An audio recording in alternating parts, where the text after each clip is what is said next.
Oh, Ohayo, minasan. It's like 9 a.m. September 1st. And the first thing I need to do is apologize for the delay on this video. Obviously it was supposed to go up for August. The JoJo video was the first August bonus video, and this is the second one. Yeah, I've just had a very busy week. I've been working every day, which usually that's not the case. I usually have at least one day off for my job, for my real job. I've talked before in one of the behind the scenes posts how difficult it is for me to find chances to record anything. I'm living, in a house with 4 other people, and they love to stay up late. And yesterday I was like determined. I was like, okay, I'm gonna stay up hella late tonight and then just record it, but I just couldn't. I was so exhausted. Because in my day job, I work the late shift. So I come home, I'm exhausted at night. And that has just sort of been affecting my sleep schedule as well, which I guess is not a bad thing, right? I have a pretty normal sleep schedule now. And next week, I'm gonna be on vacation. But not to like take time off, but to do training for this other job that I want to change to. So I'm gonna do training for that job, and if everything works out, I'm gonna be changing to that in a couple weeks. I'm gonna be quitting my old job. And then that plus college, I'll have to get up early in the morning. Yeah, I've talked before about how I want to have some kind of recording studio where I can just go in during the day and then not have anyone bother me. So yeah, I need to be quick about this too, because I know people will wake up and then it's gonna be impossible to record anything. But yeah, I guess I want to talk about my about the week I've had in general, because it's not actually related to the topic of this video, what you see in the thumbnail and everything. But I think it makes for an entertaining listen, probably. And I just want to get it off my chest. I mean, if you follow me on Twitter, you know what's been going on with me. There's this girl at my job, and she's mad cute, and I just liked her attitude. I like being around her, and we had a couple good interactions.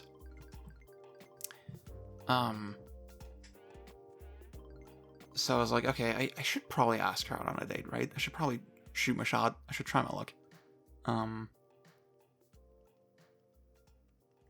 But that's kind of what I've been focused on this whole week, right? I've been trying to pull off this master plan where I ask her out. The thing about my job is that usually I'm always working like around other people, and it's very busy. And you don't really get chances to talk to anyone, especially in private.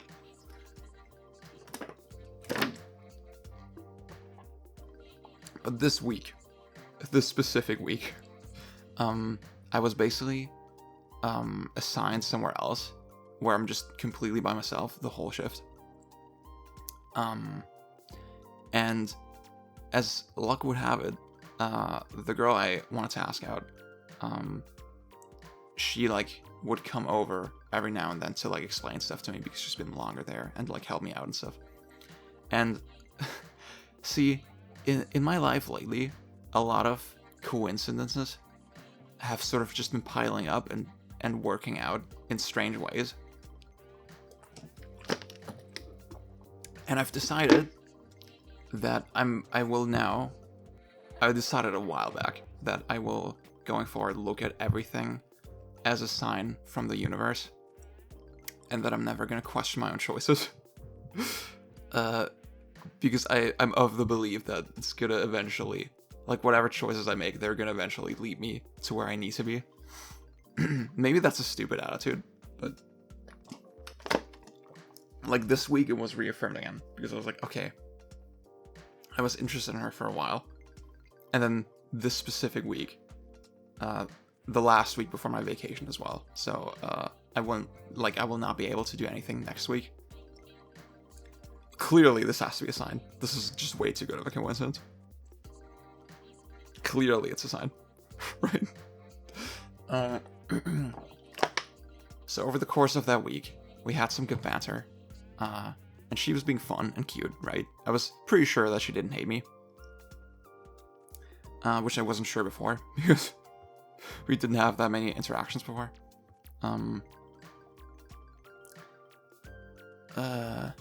Yeah, it was like, I think a couple weeks ago, we were kind of assigned to work together. And that's when I kind of became interested in her, I guess. Yeah.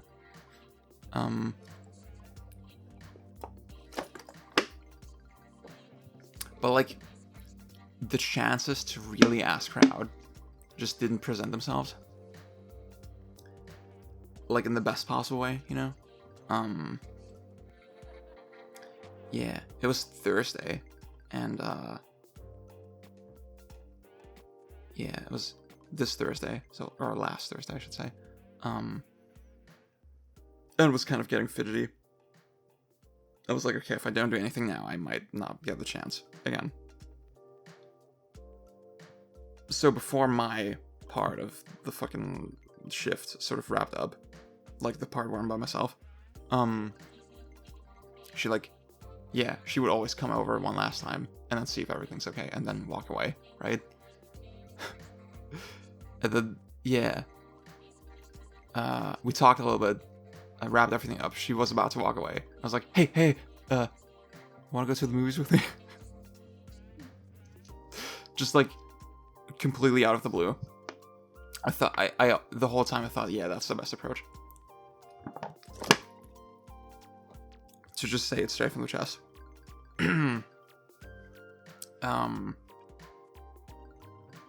And obviously I said it in a very awkward way. But yeah, I guess that's my charm. And then she like had this shocked expression on her face. She was very surprised. And that makes me really wonder. Yeah. Like, I really just wonder if she realized I was like interested in her. And like before that point, I mean. And yeah, I still just kind of worried that maybe she finds me annoying or something, or pushy, or whatever.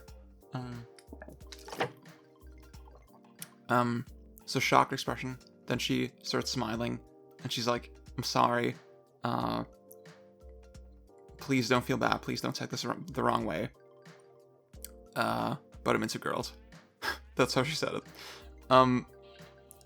Yeah, and like I said before, if you follow me on Twitter, then you heard that part of the story already.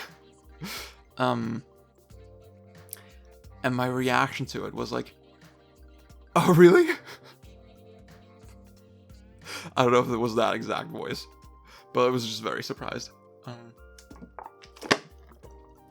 And we kind of just laughed it off. Yeah, because, see, my reaction to that news was like a mix of obviously disappointed and sad that, nothing would come of this, right? But also kind of happy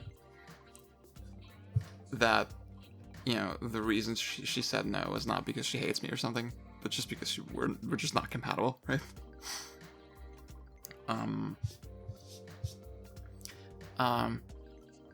But yeah, I was still kind of feeling weird, and I went home, and I don't know, I was just worried that I came off the wrong way. I was worried what she thought about me. So the next day, like, all I wanted was to apologize.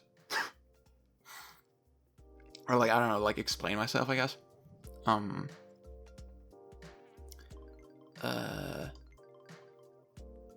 Yeah, I, like, see, so on Friday, that was the last I saw her, as of now. Yeah, I came into work, tried to, like, exchange some looks with her, but, like, she wasn't really looking over, she wasn't really paying attention. And then I didn't really see her the whole shift. We didn't really interact. And then one of the sort of managers told me, yeah, you can go home, right? The shift's over, you can go home. And she always stays a bit longer than me. So I was like looking around, just getting really nervous, right? I was like, if I go now, I won't have another chance to like say what I want to say. Because I'm gonna be gone for a week. So there was this one moment where she was like sitting at a computer doing some stuff, and then I sprinted over. I was like, hey, I'm sorry about yesterday. I didn't want to make things awkward for you. Didn't want to make you uncomfortable. Please don't feel bad. You didn't do anything wrong. I'm okay. Right? That's basically what I said. And she was just laughing the whole time and saying, no, dude, everything's good. And she was being really sweet about it.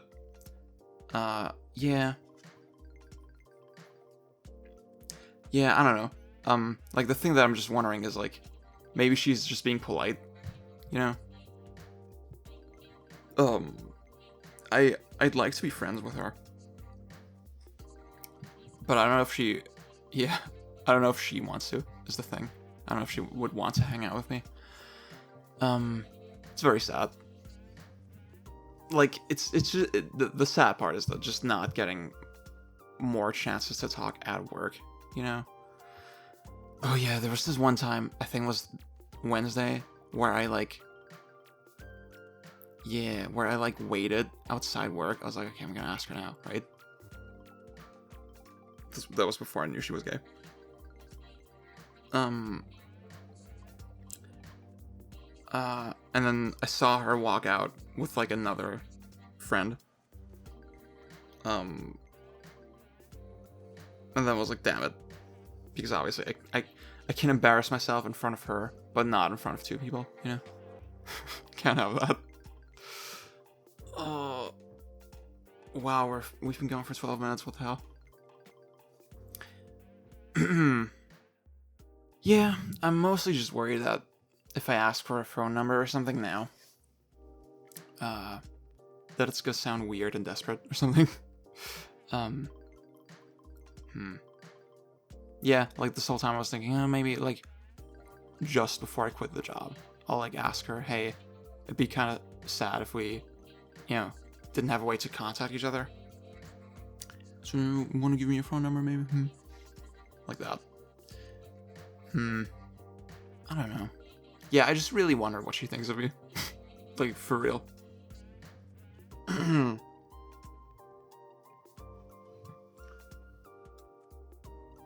If you can hear it, it's someone's revving up their fucking motorcycle. Being a badass. Anything else I wanted to talk about? Just life shit? Yeah, like that whole thing has just been very, very much occupying my mind and my time. It's very hard to focus on other things. I get very single-minded like that.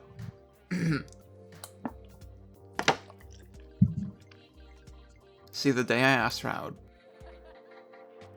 and this is the whole reason I started the video off with this whole story. The day I asked her out, I woke up to a strange announcement, a strange game announcement, and I think y'all know what I'm talking about. I mean, you've seen the title of the video. And like that's why they're kind of linked in my brain as just really weird, memorable events, as dumb as that sounds, right? Like, the announcement was just so strange. Basically, Toshihiro Nagoshi, the creative director and producer of the Yakuza series, the Ryuga Gotoku series, series. God. I'm such a fucking dumb weeb.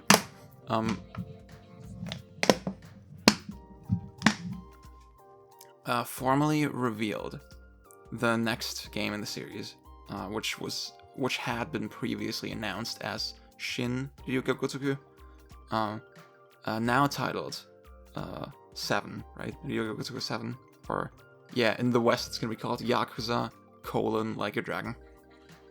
Don't know what I think of that yet. And yeah, we up to that point we'd already known about the protagonist and sort of the basic premise of the game. That instead of taking control of this living legend with Kiryu, you're gonna have to work your way up to the top from rock bottom, which is a pretty cool twist.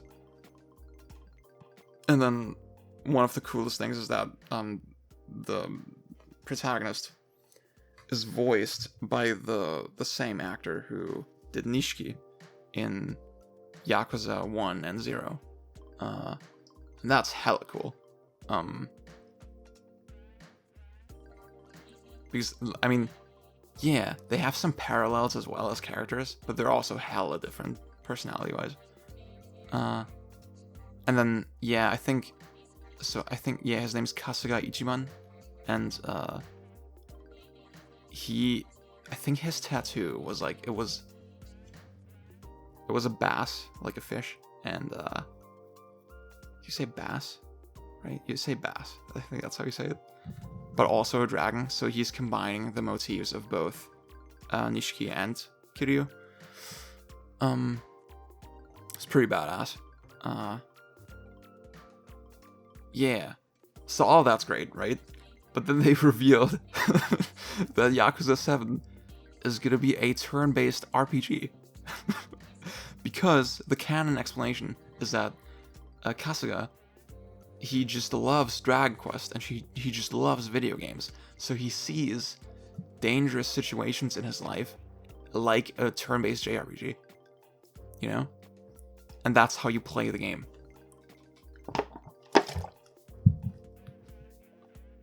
And the most galaxy brain part of this is that they've previously shown off this RPG turn-based gameplay as an April Fool's joke. We all thought this is way too fucking elaborate for a joke. This has to be like some extra mode in the game, maybe. Yeah. But no one expected that it would be the game. No one expected that would be how the actual combat plays out. And yeah, Nagoshi referred to it as it's gonna be a watershed moment for the series, and that makes me so curious. So if you couldn't tell, I'm very open to this idea. I think it's really interesting. A lot of people are already hating on it and like saying they're gonna skip the game. It's not for them. I don't know. Like if this stuff personally, subjectively, just doesn't appeal to you, then I guess I kind of get it. But yeah, even then, I wish people were more open about it and would consider giving it a chance.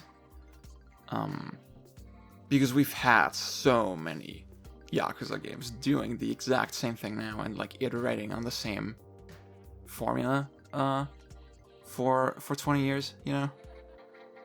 Well, not quite 20 years, more like 15 years, yeah.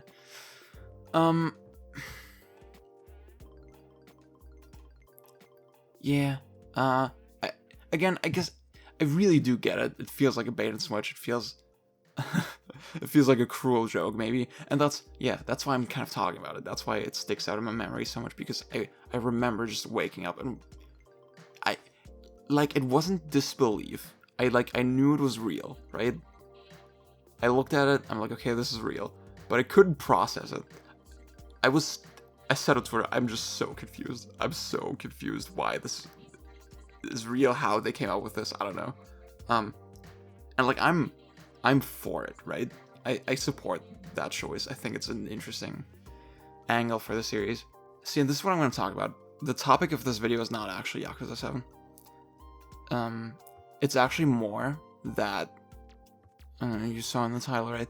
Every Yakuza game is different. Even though I just said they all build off of the same formula. Like, the myth that I guess I kind of want to dispel right now, and this is something that I'm always concerned about. The thing that I want to clear up is that even with a series like Yakuza that's so iterative, even when you have something like that, that doesn't mean that each individual game doesn't stand on its own. and isn't worth playing in its own right. Or, yeah, like, the example I would like to use, I mean, it's the most obvious with the combat system, right? They keep tacking on more moves, making everything a little bit smoother, like making the transitions into battle smoother, all that stuff. So you'd think, well, the series just got better and better in that regard as it went on, right? But I think there's two more layers to this. Number one, like, the play part of a video game, right? The interactive part. It's not just the mechanics and the things you can do, right? It's also the situations you're in.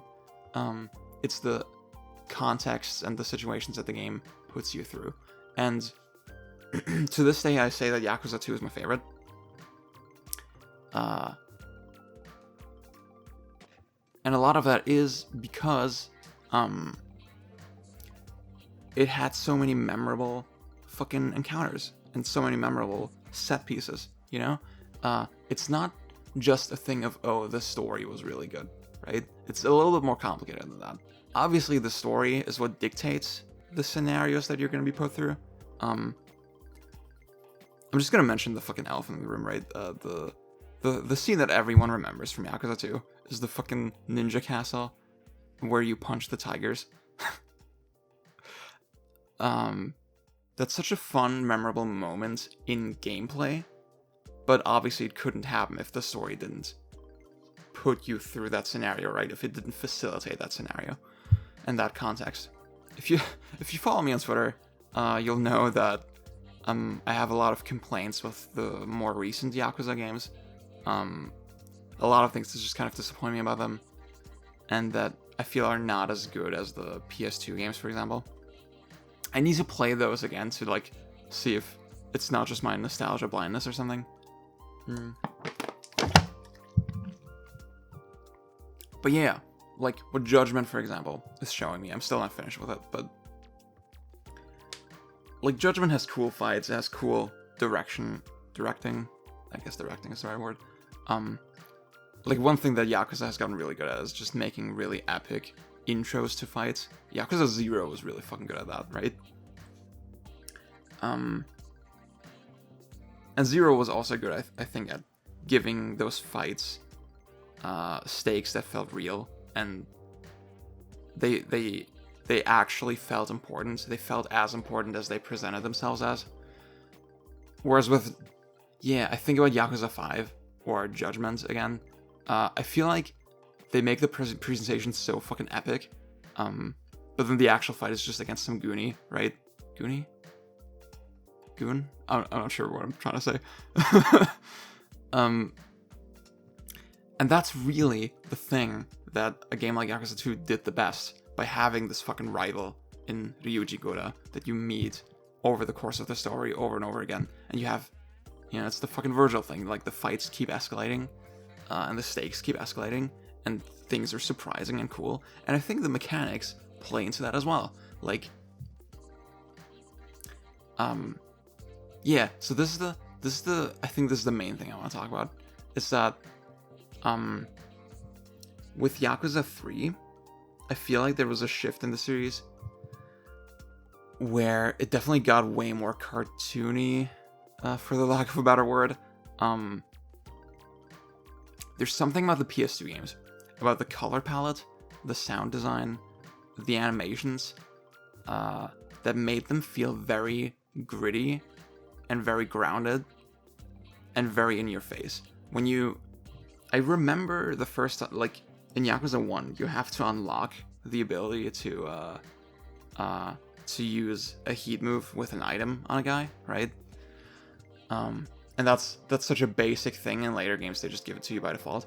But in Yakuza 1, the fact that they made it this way makes it feel like a huge moment, right? When you get it. And when you do it, it has this really fucking crunchy sound effect. Like when you're slamming the lid of a trash can in a guy's face, it feels like you're actually doing that, right? In Yakuza 1, it feels like you're fucking crushing their bones. And from 3 onward, just the way, yeah, the games are a lot more colorful, they're a lot more exaggerated, and those are not bad things, right? But that feeling kind of goes away, and that's why the Kiwami remakes rub me the wrong way so much, because the PS3 games really had this unique identity, right? And just making them again in a different engine defeats that point to me. And that's really the thing I wanted to get at, right?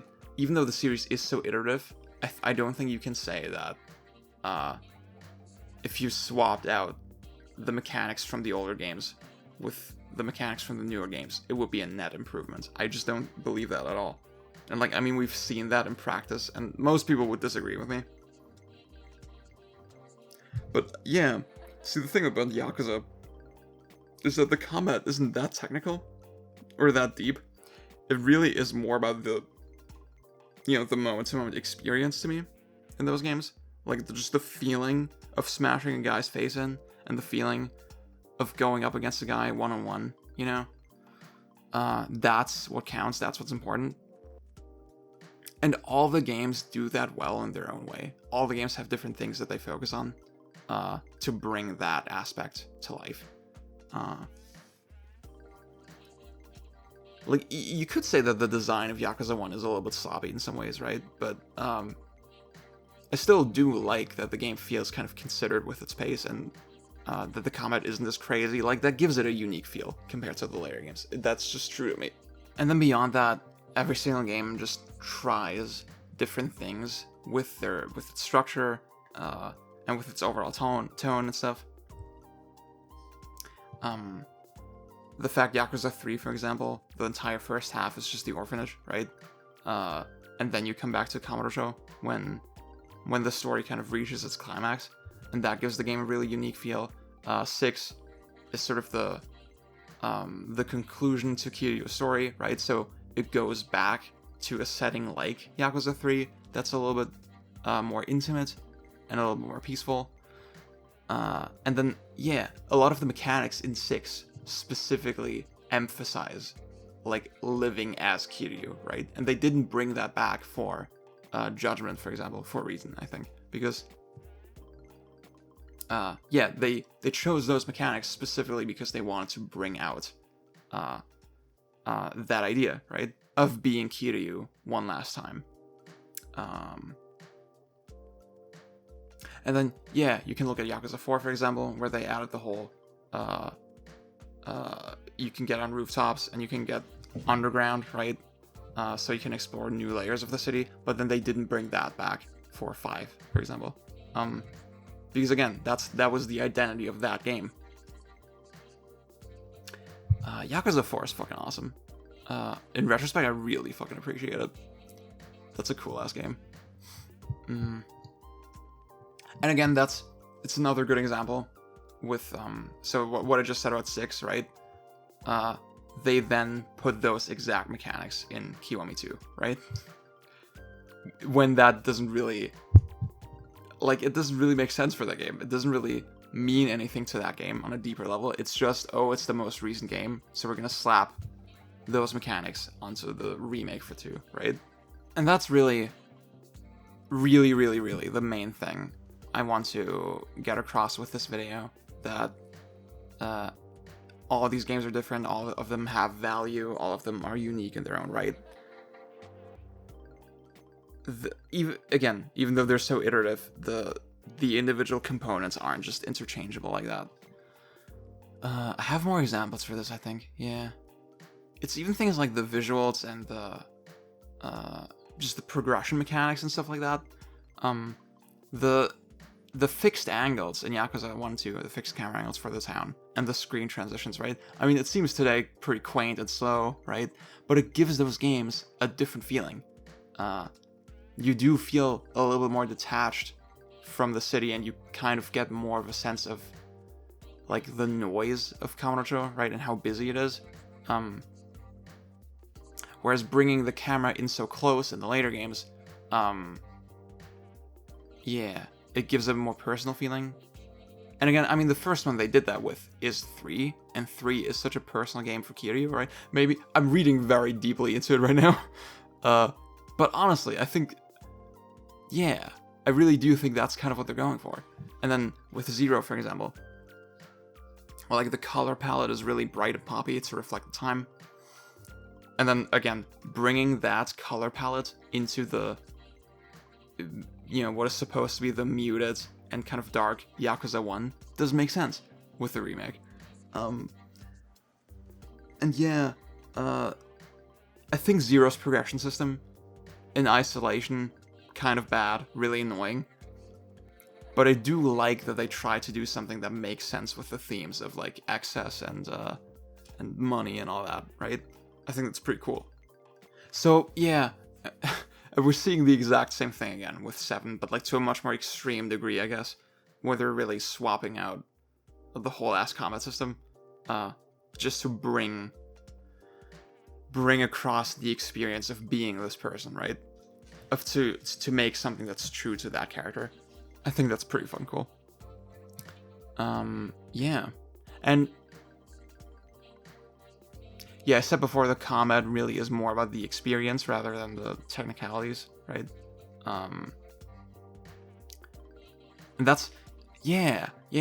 That's why I was okay with the drag engine, you know? That's why I was okay with the weird physics in Yakuza 6, because, like, if Yakuza 5, for example, had been like Bayonetta level, and then we get 6, obviously then I would be upset, right? But like the games just are not that complex. It's really more about, to me, it's about watching the heat moves. And it's about just doing funny, cool things. And it's about, yeah, the experience of being this macho man. And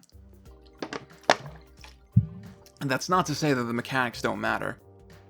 It's just the mechanics, they bring out something different in those games than they would do in like a technical action game, you know?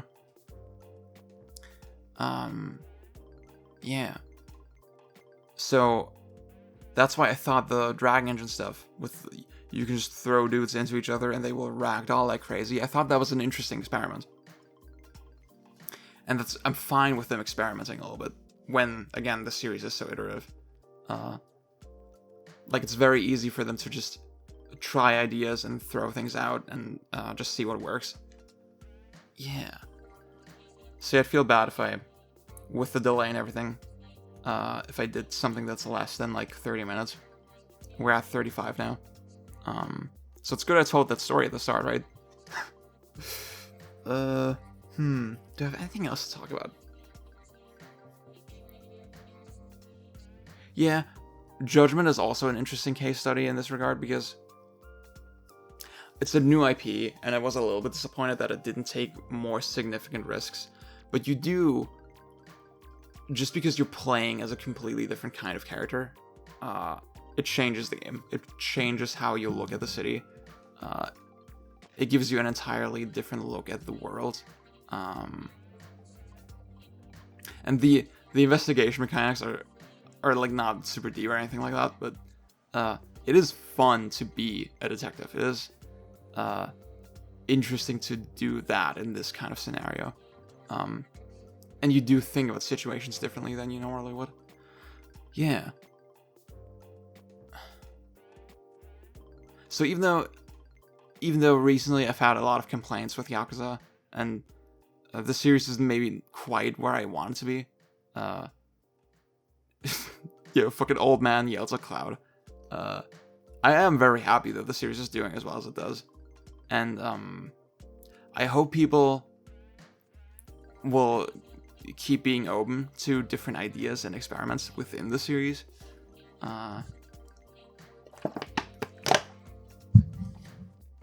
Give all of the games a chance. They're all unique. They're all cool.